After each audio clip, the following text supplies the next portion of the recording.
Alright, hi everyone, how's it going? Welcome to another video. Now just recently I went on Google and I put in Google the greatest swordsman in history. And why not? So, put in the greatest swordsman in history and it came up with a top 10 list. And on the top 10 list of the greatest swordsmen in history were some names I recognized and some I didn't. One name was William Marshall. William Marshall was an English knight who lived in the 1100s. He was said to have had won over 500 tournaments. And when he died, his son commissioned a biography to be written on him. And that's how we remember him to this day. But yeah, William Marshall, like I said to have won over 500 tournaments. Also on this list was an individual from Scotland by the name of Jack Churchill, and I had never heard of him before. Supposedly, Jack Churchill fought in World War II with nothing but a Scottish claymore sword and a longbow. And apparently he never used a gun, so that's why people assume that he must have been a really good swordsman if, he wouldn't use a gun in World War II like that. There were other people on the list. There was a Frenchman on the list. I can't remember his name, but I know he was born around 1745, and he was said to be really skilled with a rapier. And he was also said to be an excellent, just an excellent fencer. Really fast. But number one on this list came as no surprise to me.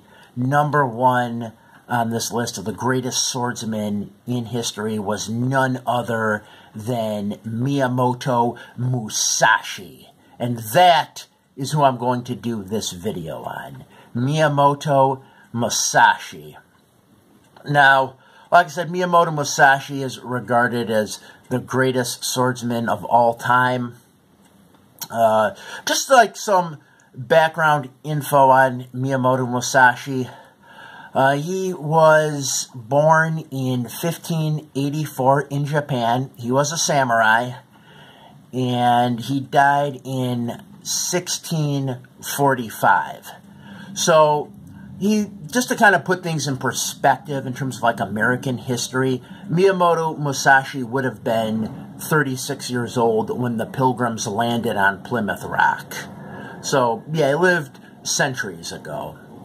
And for a long time, I guess he wasn't really that popular, but in the 1930s, there were these serials in the Japanese newspapers on Musashi, kind of like what Charles Dickens did, where his stories were like serialized in the papers and whatnot. Well, same thing here. These stories on Musashi were serialized in the Japanese newspapers, and they became very popular. Now, it's believed a lot of these stories were fictitious, but it did get people interested in Musashi, and it got people to think, who is this guy? Who is Miyamoto Musashi? And it really started this whole interest in Musashi. In fact, in World War II, the Japanese even had a battleship called the Musashi. So, Miyamoto Musashi began to be more popular. People began to wonder about him and want to find, real information on Miyamoto Musashi. And, really began to gain fame in this time period. And by the 50s, they'd actually come out with these samurai movies. Samurai 1, 2, 3, and those were on Miyamoto Musashi. So, yeah, it really began to gain popularity at around this time. And, I thought about this, and I think the reason for the popularity in Miyamoto Musashi is because he was a real person, and yet it appeared that he had a very cinematic life. Like, he seemed like a character from a movie, but he was a real person at the same time. And, oftentimes people are told that real people don't live like characters in movies, that life just isn't that extravagant, people just don't live that way. But it appears that Miyamoto Musashi very well may have lived, like that of a movie character, had that kind of like cinematic type life. Now, just some info on Miyamoto Musashi. Miyamoto Musashi, like I already said, he was born in Japan, 1584. When he was 13, he fought his first duel. And apparently what happened here, and the details surrounding this, involved a samurai who came to Miyamoto Musashi's village, and he issued a challenge. And supposedly these villages had these things that are kind of like bulletin boards, and the samurai nailed this like scroll or paper to this bulletin board, and if you wanted to challenge the samurai, all you had to do was just sign your name on the bottom. Well, no one had signed their name, no one except Miyamoto Musashi. Miyamoto Musashi put his name down, and Miyamoto Musashi and the samurai agreed to have a duel. Now, Miyamoto Musashi is only 13, and because he was only 13, Miyamoto Musashi's uncle actually tried to get Miyamoto Musashi out of this. He went to the samurai and he said, my nephew's very young, maybe you should reconsider this duel. But Miyamoto Musashi had the duel anyways. And he met the samurai. Miyamoto Musashi came with a bow staff. He charged the samurai with the bow staff and beat him with the bow staff to death. And the samurai fell down dead.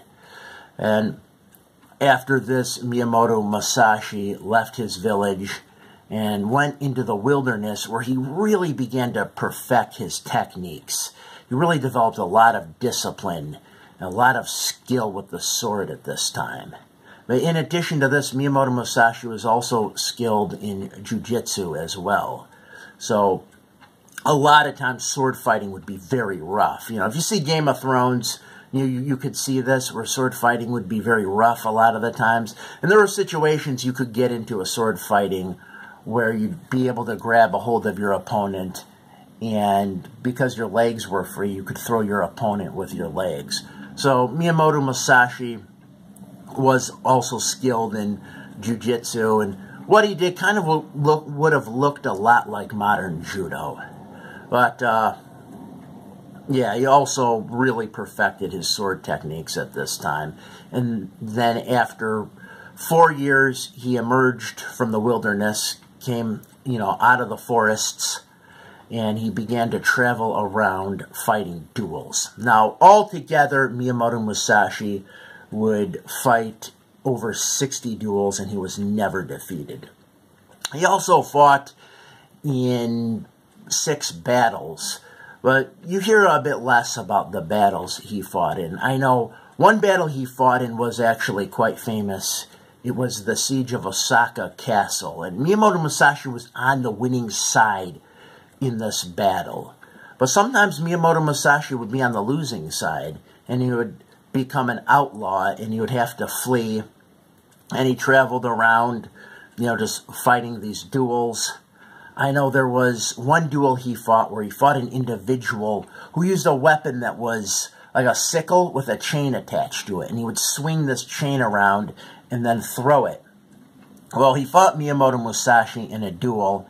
And what he did was, he swung his chain around, threw it. The chain wrapped around Musashi's sword, and then he began to pull the chain to try to get Miyamoto Musashi's sword out of Musashi's hands. But then Musashi took his smaller sword, threw it at the guy, and killed him. So, a lot of these duels were to the death. Not all of them, though. Not all of them. But a lot of these duels that they would have were to the death. Now, after this, Musashi continued to travel around. He supposedly around this time had gone to Kyoto, and it was in Kyoto where he supposedly had some duels. One of them was with a sword master who was said to have just this like laser concentration. Just this like real laser concentration, a very skilled opponent, and Musashi managed to defeat this individual. But then, when Musashi defeated this individual, he then had to fight this individual's students. So, Miyamoto Musashi won these duels. Then Miyamoto Musashi fought the duel with his greatest opponent, an individual by the name of Sasaki Kojiro. And Sasaki Kojiro was called the Demon of the Western Provinces. So regarded as a very skilled swordsman. He had fought duels, he had won his duels, he established a sword school, just a very well-respected samurai. He even had a technique called the swallow technique, where he would take his sword and would thrust it downward like on a piece of wood, and he would slice like a half circle in the piece of wood. So he would swing the sword and then change direction real fast with the sword, kind of like how a swallow flies. You know, how swallows change direction in the air really fast. It's kind of like that. That's why it's called the swallow technique. But yeah, Sasaki Kojiro was regarded as a really skilled opponent. So much so that Sasaki Kojiro is actually on this top 10 list of the greatest swordsmen in history that I was talking about. You know, this was, like I said, Miyamoto Musashi's greatest opponent. Now, they fought a duel on an island. And for this duel, Miyamoto Musashi was late. He made Sasaki Kojiro wait. And while Sasaki Kojiro's waiting, he's like, you know, where's Musashi? Musashi must be a coward.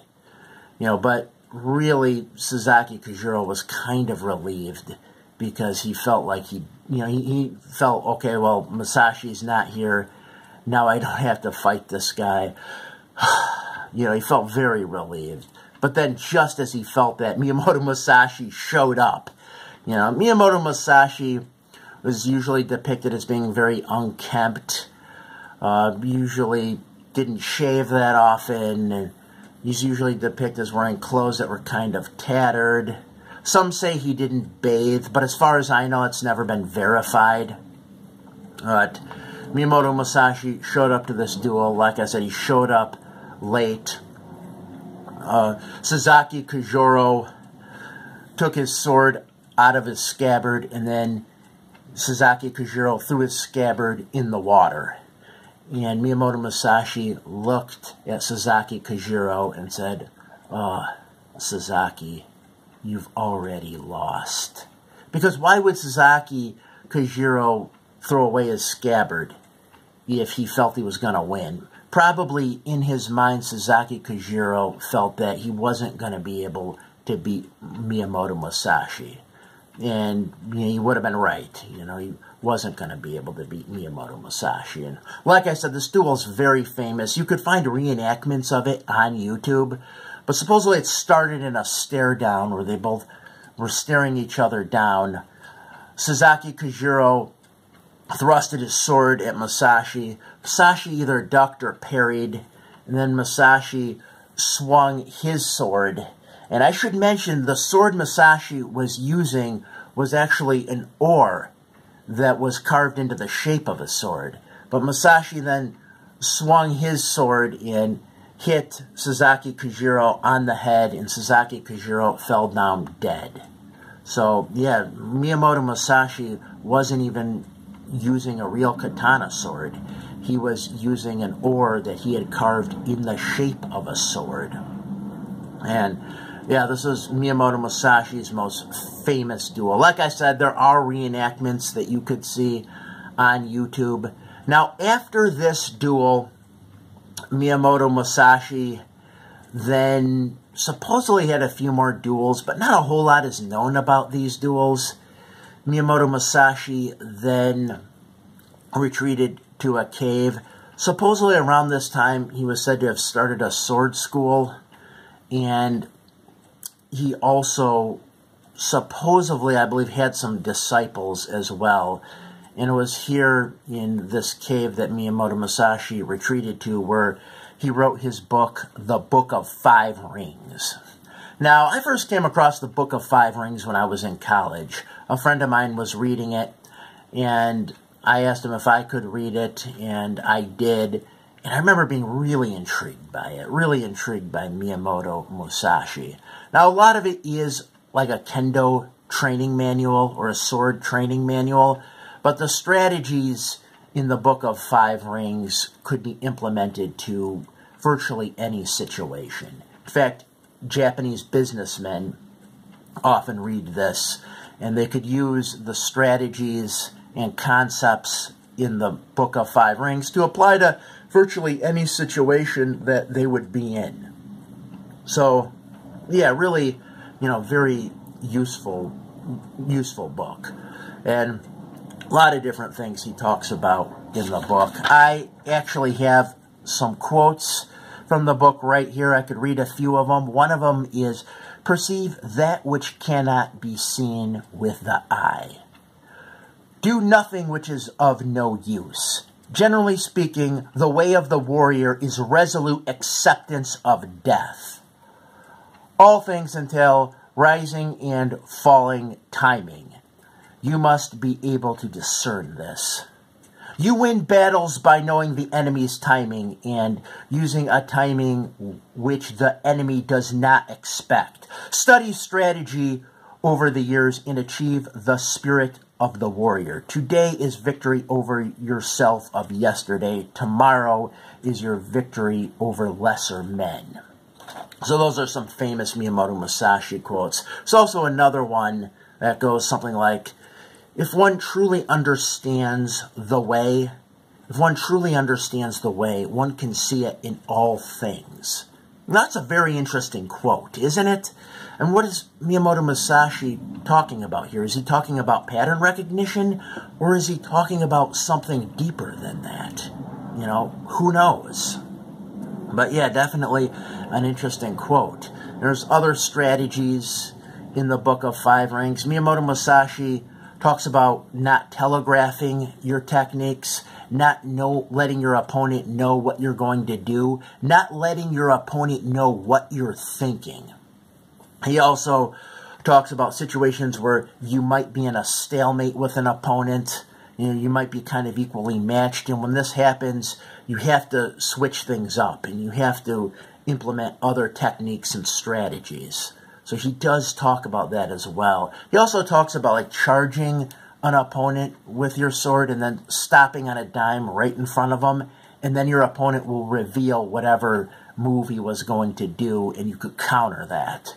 So he talks about that as well. So he also mentions how there are other sword schools that focus on techniques that are flowery and kind of like cultural dance in a way, and different techniques that are kind of like designed for exhibition purposes and would have little practical application in a combat situation.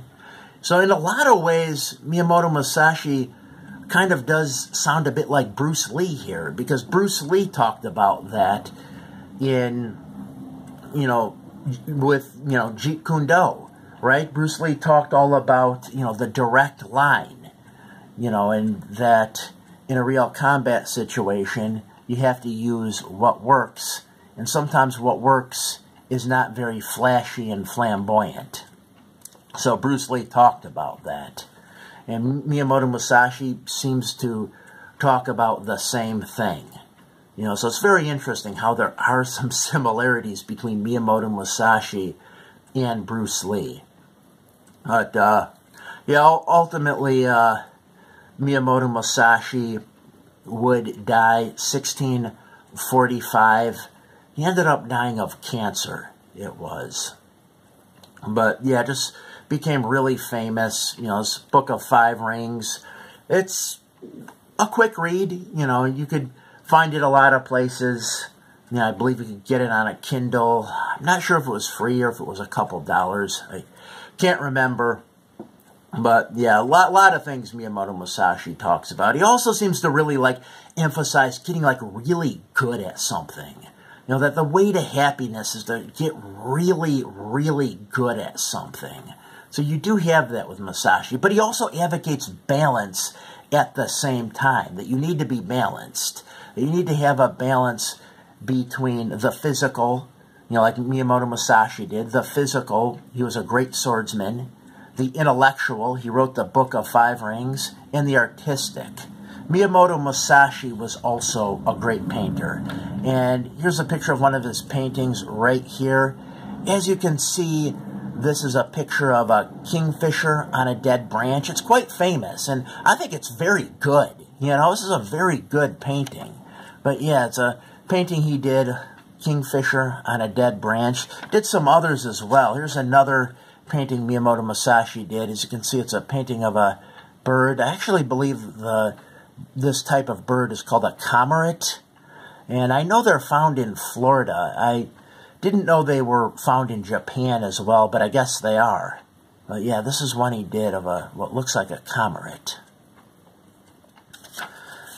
And usually this picture right here is kind of how Miyamoto Musashi is depicted. Miyamoto Musashi did not do this, but this is kind of like a depiction of Miyamoto Musashi. This is kind of like what I think of when I think of Miyamoto Musashi. This image right here, you know, really looks like what you think of when you think of Miyamoto Musashi. The Book of Five Rings, some of the versions of it, I know have this image right here on the cover. This is also another famous image of Miyamoto Musashi. Now, this right here was once said to be a self-portrait of Miyamoto Musashi, but supposedly Miyamoto Musashi never did any self-portraits, and this was actually done years after Miyamoto Musashi had died. But yeah, this is a depiction of Miyamoto Musashi. As you can see right here, he has both the swords in his hand, his longer sword, his shorter sword. So yeah, he usually used two swords. But yeah, that's a picture of Miyamoto Musashi right there. But yeah, it just became really famous, you know. And there's anime on Miyamoto Musashi. There's all kinds of different things. Movies, I mentioned the samurai movies, Samurai 1, 2, and 3. And around the time I read the Book of Five Rings, I also heard the Iron Maiden song on Miyamoto Musashi called Sun and Steel. And, you know, you can listen to that song on YouTube. That is a song about Miyamoto Musashi, you know, Sun and Steel by Iron Maiden. So, yeah, definitely famous swordsman. Really became very famous in his lifetime, from what I understand. And in Miyamoto Musashi's lifetime, there were also these things that these writings that kind of resembled comic books. So it did become kind of difficult to distinguish what was real about Musashi and what was fictitious about Miyamoto Musashi. Because, yeah, there were these writings that came out about him that were very much like comic books, like I said.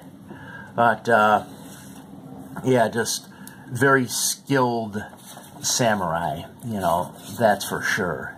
So, yeah, Book of Five Rings, like I said, you know, you could find it. It's Miyamoto Musashi's work. I do recommend it. Like I said, that doesn't really take too long to read. But, yeah, that's all I've got. You know, if you did watch this video, as always, I thank you for watching. Have a great day.